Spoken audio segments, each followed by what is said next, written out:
These stories were submitted by our subscribers to whyme2k15@gmail.com. If you have a scary story, then send it to us and it might be featured in our next video. If this video gets positive results, then we'll make a series of this, so be sure to let us know if we should at the end of the video. Number 5. The Urn. This story was submitted by a person called Susan. So this happened quite a few years ago. I rented a room in a house that my friend had recently purchased after my mum moved in with a boyfriend. I didn't want to live with him because he is a jackass. It was a decent little 2-bedroom house. I'd only been living there for a month or two and everything had been pretty chill. My father had died around January of that year and my mum didn't want to keep the urn inside her house or put it in storage. A little backstory. I didn't hear from my dad for around 6 years. This was until the cops knocked on the door in the middle of the night and told me that he had overdosed. I was not surprised and neither was anybody else. We all saw it coming. We ended up getting him cremated. We debated back and forth on what to do with him. Nothing ever came of it. So anyways, I'm moving in and I felt kinda guilty putting the urn in storage, so I just stuck it in a closet. Now on to the spooky stuff. I woke up in the middle of the night, which isn't unusual for me as I'm not the greatest of sleepers. I'm sweating more than necessary for no reason. I checked the clock and it was about 3:58. Now I'm thinking, god damn it, I'm never gonna be able to get back to sleep. Now I'm just laying there trying to get back to sleep. I begin to hear a noise. It sounds like somebody was trying the doorknob or something. I knew that the door wasn't locked. I trust my roommate completely and never had a reason to lock my door. I call out, "Nick, you awake?" but got no response. I noticed the noise had stopped. I'm a little weirded out but I do not leave the bed. Just lay back and try to fall to sleep. As I'm laying there I noticed my closet door is open. I was looking directly at my father's urn. It felt like I was being stared at or something. I try not to think about it. I eventually fall asleep and get up around 10 AM the next day. As I come out of the room and into the kitchen, I see my roommate standing there holding a gigantic kitchen knife. He looks absolutely terrified. He looks me dead in the eye and screams, "What the hell is wrong with you? Are you trying to kill me?" That was not funny. I'm all sorts of confused and trying to figure out what he's talking about. He then tells me his story of what happened the previous night. He said he woke up at around 4 AM to a blood-curdling scream. He jumps out of bed terrified. He then creeps into the kitchen and down the hall from our room and calls out my name. "Susan, are you alright?" He said he got no reply for a few seconds. He then heard another scream. He said it sounded like I was being murdered or something. He grabs the kitchen knife and runs to the door and starts to bang on it a few times. There is no response. He then tries the door. It's locked. He freaks out and doesn't know what to do, so he just stands away from the door for a few minutes. After a few minutes of this, he just backs away and stares at the door. He stays awake until daylight. We trade our accounts of the night and then we noticed what happened. I start to turn white. It dawns on us. We'd both been awake at the same time at 4 AM. Both of us called each other's names and got no response whatsoever. I didn't hear him and he did not hear me. We couldn't hear each other through the hollow wooden door. I heard no screams at all. It's possible I was having a nightmare or something and woke up screaming, but I'm pretty sure I wasn't. There were 2 screams and I didn't hear either of them. The door was apparently locked, but when I woke up it wasn't. Why he didn't call the police I'll never know, but whatever. His family are Greek and very superstitious. He got a local priest to bless the house, and since then, nothing has happened, but I also got rid of my father's urn. Number 4. That Thing. This story was submitted by Marlon. This story takes place around a year and a half ago on Thanksgiving's Day. My father and mother had separated, but they met for the holidays only. They thought they should at least share some kind of connection, so my brother and I wouldn't feel as if they hated each other. The thing about my mum's place was that it was located deep in the woods in an almost rich neighborhood.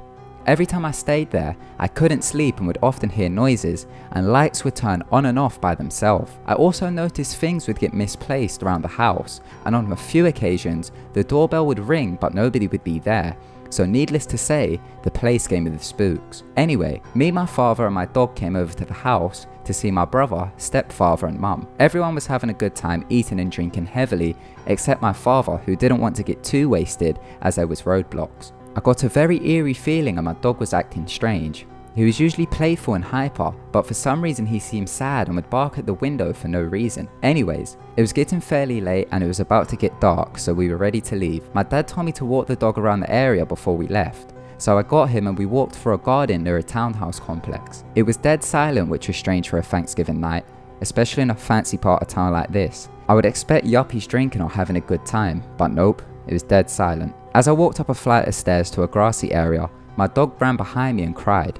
I said, "What's the matter?" I then looked up and saw a dark 7 or 8 foot figure with 2 white dots for eyes. It was a very large build, it almost looked like the Hulk. I froze. I felt like I couldn't move. I turned around and walked slowly as I felt if I ran, whatever this thing was gonna kill me. As soon as I reached the entrance of the garden, I ran like hell to my dad's car and yelled, "Drive now." I looked out to the distance and saw that thing, its beady eyes looking directly into my eyes. Since that day, I never stayed at my mum's again. She would always ask why I never come to stay, but I always give a made up answer, but it was after I saw that thing. Number 3. Shadow figure. This story was submitted by Zoe. Whether you believe me or not, it's up to your discretion. I was staying at a rented house with my uncle and his son. I was 14 at the time, and he was only a year younger, so we got on pretty well. The house had a basement where I could play some video games. It didn't really look like your typical basement. It had some household appliances in it. Regardless, it still made me feel uneasy. Of course, it didn't help that there was only one dim light to help me see. Although it gave me a creepy vibe, I'd play video games down there anyway. However, one day my uncle was upstairs on a business call and his girlfriend along with my cousin had gone out somewhere. At this time I decided to go down to the basement to play a new game that I'd bought. I felt more uneasy than usual. This didn't stop me though. My little ADHD brain was bent on being entertained. I descended into the basement. I sat down on the floor and set up the PS2. I felt very frightened, I'm not sure why, but it felt like somebody was watching me. On top of that, I couldn't get the TV to turn on. This went on for a few seconds. Then I looked up at the TV. Just above it, a small shadowy faceless figure appeared. It seemed like it flew out the top of the TV. I have no idea what it was. It only appeared for a few seconds. I can't exactly remember my reaction, but I do remember being shocked and frozen in place. I think at that point, I just went back upstairs, but my memory is fuzzy. I'll never forget that small cloaked figure and the creepiness that the basement gave off. The viewer that sent in this story also sent in a painting of what they believed they saw. So this is what it is. Number 2. The recordings. This story was submitted by Chris. This is my story that happened about 10 years ago. I am 23 now. I was a teenager at the time. To my belief, this was in 2006. For most of my childhood, I stayed at my grandmother's house. I did live there for quite some time. In the upstairs bedroom, I'd listen to a portable radio and sometimes record the music on there. I mostly listened to Croc FM. From the songs I remembered recording on this particular tape was Angels and Airwaves, Shiny Toy Guns, and Blondie. There was also a talk show recording that I accidentally recorded. I played the tape quite a few times and everything was fine. Then one day, I was taking a shower and I played the tape on a cassette player. The song that was playing was Blondie's Heart of a Glass. Around halfway through the song, it stopped. There was a voice that began to play. From what I remember, I believed it was the devil. The devil on a radio show. Sounds like a movie, doesn't it? But that is what it was, or at least some demonic spirit. It was one of those things you kind of witness and you could feel it down in your soul. The feeling that this ain't no game, this is real. The thing or moment that makes a person believe in such things as angels, demons, or maybe even God. Because it was so long ago, I don't really remember what it exactly said, but I remember the voice sounding monstrous. It made me think of Godzilla. It did sound somewhat staticky, but it was not static noise. It sounded like words. This went on for maybe a minute, then after, Heart of a Glass continued playing from where it left off. I felt frozen. To my disbelief, I rewinded the tape and played it again. The voice recorded itself over the tape I took out. I inspected the tape as I thought that it may have been caused by damage, but the tape was fine. The tape reel was all there, no damage, no nothing. This was the first time I think I recorded some kind of spirit.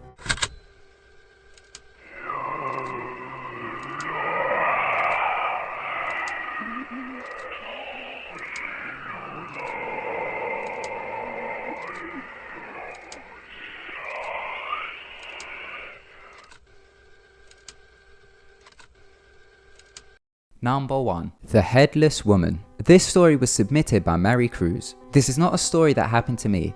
It happened to my dad, his older sister and my aunt when they were younger. My dad and his siblings grew up poor in Mexico. They lived on a farm in a very rural area where each house is far apart and there is only one road. One evening, my aunt asked my dad to accompany her to take the trash out into the bin across the street where the trash would be picked up. Of course my dad obliged and together they went outside. As a side note, their land was surrounded by a wall that functioned in order to prevent the animals from leaving, but also had a few benches attached to it for the purpose of socializing. They noticed an old frail lady sitting, crying on the bench near the gate doors. Cautiously, They approached her as they worried something was seriously wrong with her and she might need assistance. As they got closer, they saw her face was completely covered. She was wearing a headscarf, ones that widows often wear. They asked her, "Are you okay?" Mind you, it's a small town where everyone knows everyone, so they assumed they was one of their mum's friends. Once they were a few feet away from her, she finally looks up at them. My aunt and dad just stare at her but get no response. That's when they noticed the sobbing had stopped and everything else seemed to go still. Finally, the woman pulled down her scarf and revealed the woman with no head at all. My aunt and dad were frozen in fear, and it was only until the woman got up and moved towards them that they hightailed it away from the bench and from the woman. I know what you're thinking, it could easily have been a practical joke played on them, but they swear it's not. After they were back inside the gated doors, they peeked outside but the woman was nowhere to be seen. And in a place where it's practically deserted with no neighbours within a sight of a couple miles, it's not possible for her to have gone so quickly. To this day, my dad refuses to take out the trash at night. Fast forward to a few years after I was born. My mum's home alone in the same house my dad grew up in. Around the time she was going to bed, she heard the sobs of a woman crying just outside the gate doors. My mum said that she froze in terror, and just while the sobs rang throughout the house, she dared not to move because she was superstitious and knew the folklore surrounding the wailing. After the sobbing stopped, she felt as if her heart was going to explode. There is no way anything human can make such a cry. She quickly prayed and stayed up the whole night, but never heard the sobs again. After reading this story, it reminded me of a creepy folklore originating from Mexico called the Weeping Woman. We done a video about it, so click here if you want to watch it. Could the Weeping Woman be real? Who knows? Many people have reported seeing her and hearing her. Thank you so much for watching. Should we make this into a series? Let us know in the comments below. Don't forget to subscribe to keep updated with our videos. Goodbye.